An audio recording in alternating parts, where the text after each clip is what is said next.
అనేక రకాలైనటువంటి అంశాల్లో అనేక శశభిషలు అనేక ఇబ్బందులు ఎదుర్కొంటున్నప్పుడు వేదిక ముందున్న వాళ్ళు, కొందరు పేర్లు చెప్పలేని వాళ్ళు కూడా చాలా మంది నా లోపల నా కాన్ఫిడెన్స్ ని కోల్పోకుండా నన్ను ఎప్పటికప్పుడు వెన్నుదట్టి నిలబడి రఘునందన్ నీకే టికెట్ వస్తుంది, యు గో హెడ్ అని నన్ను ప్రోత్సహించినటువంటి అనేక మంది గౌరవ పెద్దలకి, పార్టీ నాయకులకి, గల్లీ నుంచి ఢిల్లీ వరకు నేను బాగుండాలని, నేను బాగుంటే పార్టీ బాగుంటుందనే ఉద్దేశంతో నన్ను ఆశీర్వదించినటువంటి అనేక మంది గురుతులకి మరొకసారి శిరస్సు వంచి నమస్సుమాంజలి తెలియజేస్తాను.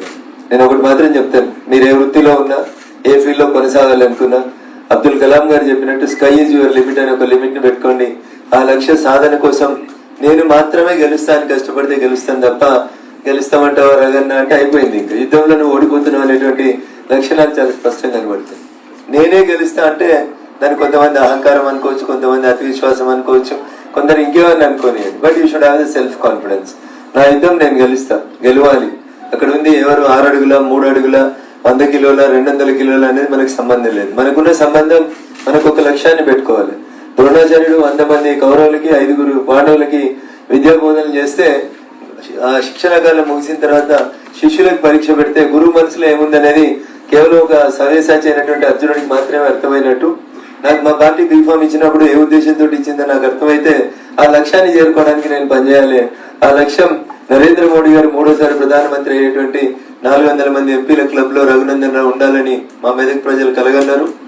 10 సార్లు కాంగ్రెస్ పార్టీ, 6 సార్లు టిఆర్ఎస్ పార్టీ కంటిన్యూస్ గా గెలిచినటువంటి ఒక మెదక్ పార్లమెంట్ లాంటి ఒక చారిత్రాత్మకమైనటువంటి seat. India is Indira, Indira is India అన్న ఇందిరమ్మ గెలిచినటువంటి సీటు. తెలంగాణ ఉద్యమం కర్త కర్మక్రియ అని చెప్పినటువంటి చంద్రశేఖరరావు గారి పుట్టినిల్లైన మెదక్ పార్లమెంట్ లో ఒక కసితో 1999లో ఆలయ నరేంద్ర గారు గెలిచినప్పటి మెదక్ పార్లమెంట్ వేరు.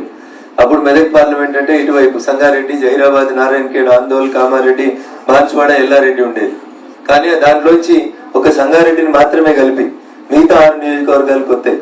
నర్సాపూర్ కానివ్వండి, పటాన్చెరు కానివ్వండి, మెదక్, దుబ్బాక, గజ్వేల్, సిద్దిపేట లాంటి తెలంగాణ ఉద్యమానికి పుట్టినిల్లు అయినటువంటి అన్ని కాన్స్టిట్యున్సీలు కలిపితే ఏర్పాటైనటువంటి కొత్త మెదక్ పార్లమెంట్ లో, but technically it is called Medak.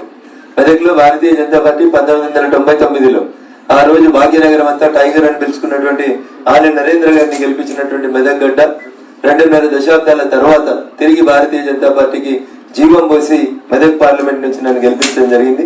మా కార్యకర్త బంధువులు, మా జిల్లా ప్రజానికం, మా జిల్లా జర్నలిస్ట్ మిత్రులు, మా జిల్లాలో ఉన్నటువంటి అనేక సంఘాలు కోరుకున్నటువంటి రీతిలో వాళ్ళ ఆశల మేరకు, వాళ్ళ ఆకాంక్షల మేరకి వాయిస్ ఆఫ్ ద వాయిస్లెస్ గా ఎవరి గొంతైతే చట్టసభలలో వినబడతలేదని బాధపడుతున్నటువంటి పేద ప్రజలు వాళ్ళ సమస్యలు ఉన్నాయో వాటిని ఖచ్చితంగా ప్రతిబింబించేలా చేస్తానని చెప్పి ఏ రోజు కూడా నిరాశను దరిచేరనీయనని లక్ష్యాన్ని పెట్టుకుని ముందుకు పోవడానికి ప్రయత్నం చేస్తానని, నా ప్రయత్నంలో నేను సఫలీకృతం కావడానికి వేదిక మీద వేదిక ముందున్న మీరు అందరూ కూడా ఎల్లప్పుడూ నన్ను ఆశీర్వదించాలని నేను మనస్ఫూర్తిగా ఈ సందర్భంగా మీకు విజ్ఞప్తి చేస్తూ, ఎమ్మెల్యేగా గెలిచిన తర్వాత నాకు మొట్టమొదటి అవకాశం తెలంగాణ రాష్ట్ర శాసనసభలో బడ్జెట్ సమావేశాల సందర్భంగా గవర్నర్ శ్రీమతి తమిళసై గారి గవర్నర్ ప్రసంగానికి ధన్యవాదాలు చెప్పాలని చెప్పి నాకు మైక్ ఇవ్వడం జరిగింది.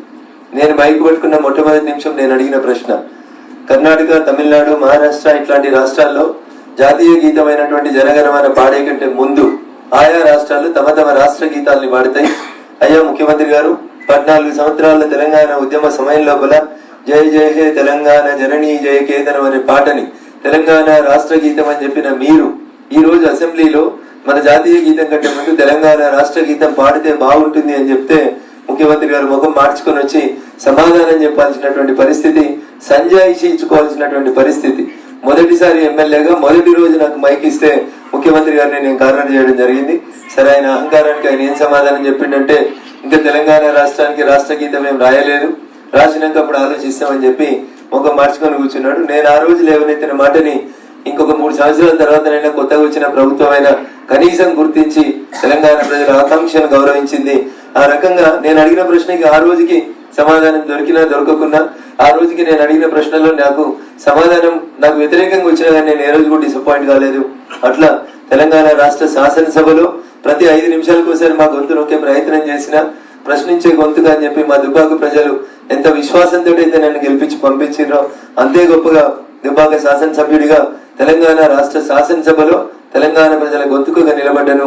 అట్లే ఇప్పుడు తెలంగాణ నుంచి తెలంగాణకు రావాల్సిన నిధుల విషయంలో అనేక సందర్భాల్లో భారత ప్రభుత్వాన్ని బదనాం చేస్తూ మంచి జరిగితే రాష్ట్ర ప్రభుత్వాలు చేసినట్టు, చెడు జరిగితే నరేంద్ర మోడీ గారి వల్ల, భారత ప్రభుత్వం వల్ల జరిగిందనేటువంటి అపప్రద నుంచి భారత ప్రభుత్వాన్ని మా ప్రధానమంత్రి, మన ప్రధానమంత్రి నరేంద్ర మోడీ గారి మీద అట్లాంటి అపప్రద పడకుండా ఒక తెలంగాణ ఉద్యమకారుడిగా, ఒక జాతీయవాదిగా ఖచ్చితంగా ఈ గడ్డ మీద పుట్టిన బిడ్డగా ఈ గడ్డకు, ఈ దేశ సమగ్రతకి, సమైక్యత కోసం జరిపేటువంటి ప్రయత్నంలో నేను ఒక చిరు సమిధిగా మీ అందరి ఆశీస్సులతో వెలగాలని, మంచి భవిష్యత్తుని ఆ భగవంతుడు ఇవ్వాలని, మీ ఆశీస్సులు నన్ను ఇలాగే ముందుకు తీసుకెళ్లాలని, నా మొండితనం పట్టుదలకి మీరు అగ్నికి ఆజ్యం తోడేసి ఏమంటారు మండుతున్న మంటకి ఇంత నెయ్యిలాగా ఉపయోగపడాలి తప్ప ప్లీజ్ డోంట్ డిస్కరేజ్ మీ. ఎప్పుడైనా పొరపాటు చేస్తే సరిదిద్దుకునేందుకు అవకాశం ఇవ్వండి.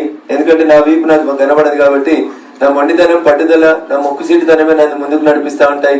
ఒకటి అలా నేను మనిషినే కాబట్టి ఎప్పుడైనా పొరపాటు జరిగితే పెద్ద మనసుతో నా పొరపాట్లను సరిదిద్ది ముందుకు నడవడానికి మా పార్టీని, భారతీయ జనతా పార్టీని ఈ రాష్ట్రంలో అధికారంలోకి తీసుకురావడానికి మీరంతా కూడా సహకరించాలని సవినయంగా వేడుకుంటూ ఈ అవకాశం ఇచ్చినటువంటి తెలంగాణ జర్నలిస్ట్ యూనియన్ పెద్దలకి, వేదిక మీద ఉన్నటువంటి గురుతులందరికీ కూడా శిరస్సు వంచి నమస్సుమాంజలు తెలియజేస్తూ మరొకసారి అంత గొప్ప సభలోకి యోధాన యోధులు, భారత పార్లమెంటరీ ప్రజాస్వామ్యం ప్రపంచానికి ఆదర్శంగా తీర్చిదిద్దే రీతి లోపల భారత రాజ్యాంగాన్ని రాసిన పెద్దలు గాని, ఆ తర్వాత పార్లమెంటరీ సాంప్రదాయాన్ని కొనసాగిస్తున్నటువంటి విధానంలో గాని నేను కూడా దానికి మరింత వన్నె తెచ్చే రీతి లోపల మీ అందరి ఆశీస్సులు, మీ సలహాలు, సూచనలు, మీరు ఇచ్చేటువంటి విద్యాబుద్ధులు ఉపయోగపడతాయని సంపూర్ణంగా విశ్వసిస్తూ, నా అడుగులు ఎప్పుడైనా తడబడినా, నా అడుగులు ఎప్పుడైనా తప్పటడుగులు వేసినట్టుగా అనిపించిన పెద్దలుగా మీరందరూ సరిదిద్దాలని మనస్ఫూర్తిగా వేడుకుంటూ సెలవు తీసుకుంటా ఉన్నాను. జై హింద్.